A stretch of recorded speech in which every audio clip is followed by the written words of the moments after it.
Hi ladies and gentlemen, this is Tony Holowitz and this is our second part of working with the keyboard.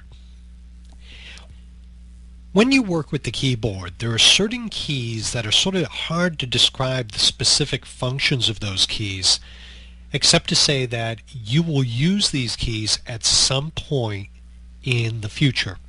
And I want to just point out some of those keys to you. Some of them I've already mentioned, but I want you to observe right here we have the Control key, we have the Alt key. Those are keys that you'll eventually use, but typically in combination with other things.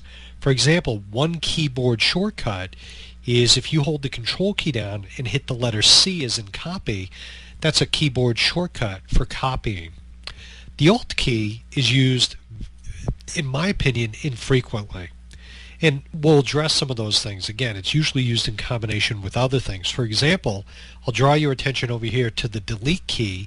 You will find that on occasion, if your computer freezes up or if you run into some problems, people might say to you, do me a favor, do Control Alt Delete, meaning you'll hold the Control key down, the Alt key, and the Delete key at the same time. And that will give you some tools to work with. So Control Alt Delete. I also want to draw your attention down here to the Windows logo. We have this in two spots, here and here. This Windows logo, if you hit that on your keyboard, will make a menu pop up so you gain access to different aspects of your computer. So I urge you to just hit that periodically just to see what it does. As we work through this, you'll see here is a key called the Caps Lock key. The best way I can describe the caps lock is if you press that, you will see that everything you type will be in capitals, capital letters, everything. And a lot of times I see beginning typists use that so that it keeps everything uniform. But one thing about caps lock is when you write things, especially in an email, if you lock everything, people do find that annoying, believe it or not. That it's a sense of you're shouting at them through the text because they're all capitals. So just something to keep in mind. The Tab key is something that I use infrequently when I'm typing. But where I use it is best explained in this way. If you're ever on the internet and you're asked to give information such as your name, your first, last name, your address, a lot of times that information is put in a form where there'll be little fields. So the first field you might type in Tony, the second field you type in Holowitz. Well, if you hit the Tab key, that will go from field to field to field. So you type Tony, hit the Tab key, it goes to the next field where you type Holowitz. You hit the Tab key again, you put in your address, maybe your street address, and Tab key again, it's a city and state and so forth. So that's predominantly how you'll use the Tab key.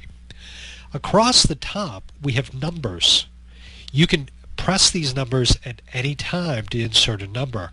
In our upcoming class, we will also discuss the numbers over here on the right-hand side. You can't see all of them because I haven't scrolled over. Let me do that real quick. But here are the numbers again.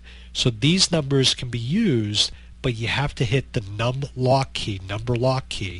And what will happen is when you do that, you then have access to these keys right here.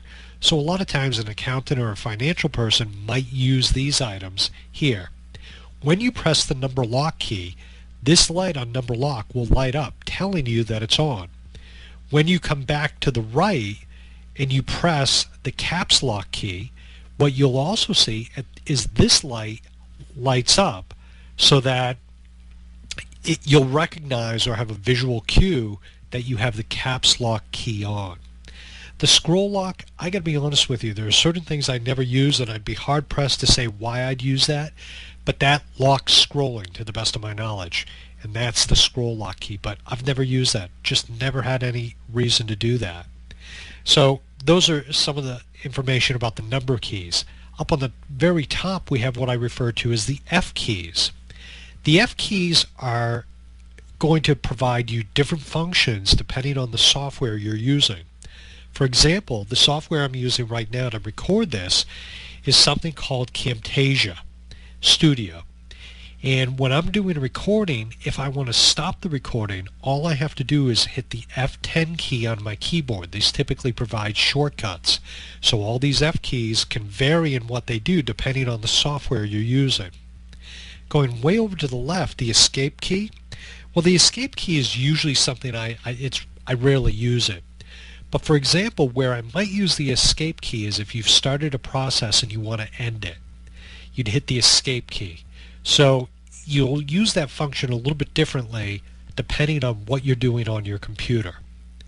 So we have hit the primary keys on the left-hand side of the keyboard. We've addressed a couple of things on the right, but in our next tutorial we're going to look over on the right-hand side of the keyboard and address some of those items, because some of those functions you'll use a little bit more.